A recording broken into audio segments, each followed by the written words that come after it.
दोस्तों, हमारे चैनल गुरु दर्पण ज्ञान में आप सभी का स्वागत है। यदि आप हमारे चैनल पर नए हैं तो आप हमारे चैनल को सब्सक्राइब करें और घंटी अवश्य दबाएं। तो सभी भाइयों को जय श्री राधे, जय श्री कृष्णा। दोस्तों, आज का प्रसंग बहुत ही मार्मिक है। आज का प्रसंग सुनने के बाद में निश्चित ही आंसू आ जाएंगे। दोस्तों, आज का प्रसंग है लक्ष्मण के जीवन का राज, जिसे भगवान श्री राम स्वयं भी नहीं जानते थे। दोस्तों देखिए, आज लक्ष्मण जी ने वनवास के काल में ना तो 14 बरस तक भोजन किया था और ना ही 14 बरस तक सोए थे। आखिर इसके पीछे वो कारण क्या था, वो रहस्य क्या था जो लक्ष्मण जी ने 14 वर्ष भोजन नहीं किया और ना ही सोए थे। तो देखिए दोस्तों, जिस समय रावण का वध करने के बाद में भगवान श्री राम, लक्ष्मण और सीता जी वापस अयोध्या में आ जाते हैं, तो भगवान श्री राम और लक्ष्मण बैठे हुए थे। जब तक ऋषि मुनि जी आगमन होता है, श्री राम और ऋषि मुनि के बीच में लंका युद्ध का प्रसंग छिड़ जाता है। तो भगवान श्री राम ऋषि मुनि से कहते हैं कि मैंने रावण, कुंभकर्ण जैसे वीरों का वध कर दिया है और अनुज लक्ष्मण ने भी इंद्रजीत और अंतिका जैसे असुरों को मारा है। दोस्तों, मन में एक अचंभा सा हुआ जब अगस्त मुनि ने कहा था कि लक्ष्मण ने के अलावा इंद्रजीत को कोई नहीं मार सकता था। तो भगवान श्री राम ऐसा क्यों? क्योंकि लक्ष्मण ही इंद्रजीत का वध कर सकते थे, इनके अलावा और कोई भी उसका वध नहीं कर सकता था। दोस्तों, ऋषि मुनि जी श्री राम से कहने लगे, प्रभु, इंद्रजीत को वरदान मिला हुआ था कि उसका वध वही कर सकता है जो 14 वर्षों तक ना सोया हो और 14 वर्ष तक ना कुछ ग्रहण किया हो। और ऐसे केवल लक्ष्मण ही थे जिन्होंने 14 वर्ष के वनवास के काल में ना तो सोए थे और ना भोजन ग्रहण किया था। दोस्तों, ऋषि मुनि की बात सुनकर भगवान श्री राम अचंभे में पड़ जाते हैं और कहने लगते हैं, लक्ष्मण, मैं ये क्या सुन रहा हूँ? मैं तो तुम्हें प्रतिदिन भोजन देता था। क्यों? जो भी भोजन आता है उस भोजन के 3 हिस्से हुआ करते थे और एक हिस्सा मैं प्रतिदिन तुम्हारे पास भेजता था। और मैं सुन रहा हूँ कि तुमने 14 वर्ष तक भोजन नहीं किया। इसके पीछे क्या राज है? जरा मुझे भी बताओ, मैं भी जानना चाहता हूँ कि तुमने 14 वर्ष तक भोजन किया या नहीं किया। यदि नहीं किया तो क्यों नहीं किया? और जो भोजन मैं तुम्हें भेजता देता था वो भोजन कहाँ जाता था? दोस्तों, ऋषि मुनि कहने लगे, यदि प्रभु आपको मेरी बात पर भरोसा नहीं है तो ये सारी बात आप लक्ष्मण जी से पूछ लो। दोस्तों, भगवान श्री राम कहने लगे, लक्ष्मण, तुम ही बताओ, तुमने 14 वर्ष तक भोजन क्यों नहीं किया? लक्ष्मण जी कहने लगे, भैया, यदि आप जानना चाहते हैं तो सुनो। दोस्तों, भगवान श्री राम की बात सुन करके लक्ष्मण जी कहने लगे, भैया, 14 वर्ष का जो वनवास था उस समय आप और माता एक कुटिया में सोते थे और मैं रात भर धनुष बाण चढ़ाए हुए आप लोगों की रक्षा रखता था। मैं हमेशा कुटिया के बाहर 24 घंटे पहरा देता था। एक बार निंद्रा देवी ने मेरी आंखों को सताने की कोशिश की तो मैंने उनको बाण से भेद दिया। तो निंद्रा ने हार मान कर ली और मुझसे कहा, ठीक है, मैं आज के बाद मैं आपके पास भटकूंगी भी नहीं और मैं आपके हिस्से की नींद किसी और को दे दूंगी। तो मैंने निंद्रा देवी से कहा, आप मेरे हिस्से की नींद मेरी पत्नी उर्मिला को दे देना। दोस्तों, इसी वजह से उर्मिला वनवास के 14 वर्षों के समय में हमेशा सोती रही।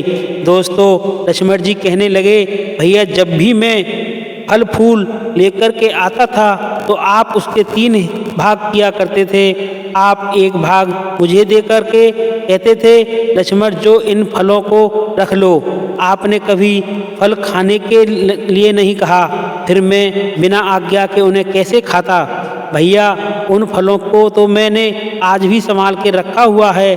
तो भगवान श्री राम कहने लगे, यदि लक्ष्मण तुमने वो फल रखे हुए हैं तो वो फल हैं कहाँ? दोस्तों, लक्ष्मण जी कहने लगे, वो सारे फल चित्रकूट की उस कुटिया में हैं जहाँ पर मैं उनको रखता था। यदि आपकी आज्ञा हो तो मैं सारे फल लेकर के आ सकता हूँ। भगवान श्री राम कहने लगे, ठीक है लक्ष्मण, यदि तुमने वास्तव में वो फल नहीं खाए हैं, यदि वो फल रखे हुए हैं मुझे वो फल दिखाओ कहाँ पर हैं। दोस्तों भगवान श्री राम की आज्ञा पाने के बाद में लक्ष्मण जी उन सारे फलों को कुटिया से भी निकाल करके और दरबार में ला करके रख दिया।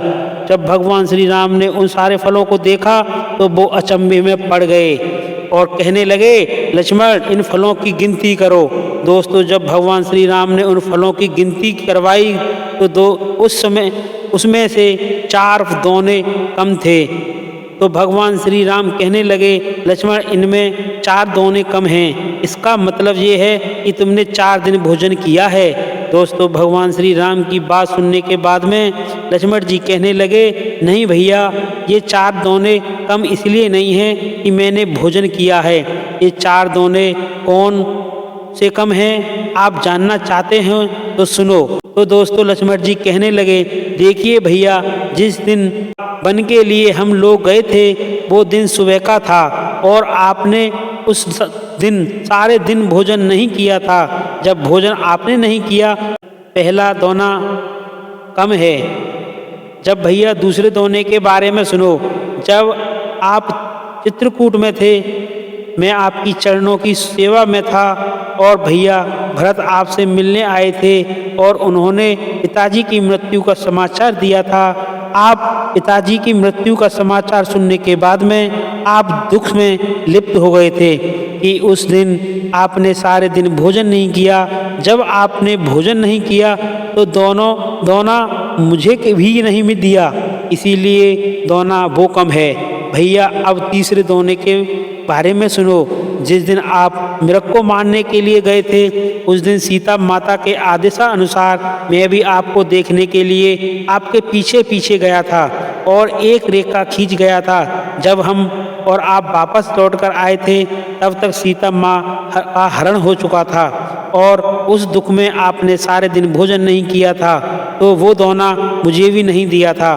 तीसरा दोना भैया वो कम है। जब चौथे दोने की बात सुनो, भैया जिस दिन मुझे शक्ति लगी थी मैं आपकी गोदी में पड़ा हुआ था, उस दिन भी आपने भी कुछ नहीं खाया और मैं तो आपकी गोदी में बेहोश पड़ा हुआ था, तो मैं कहाँ से खा लेता।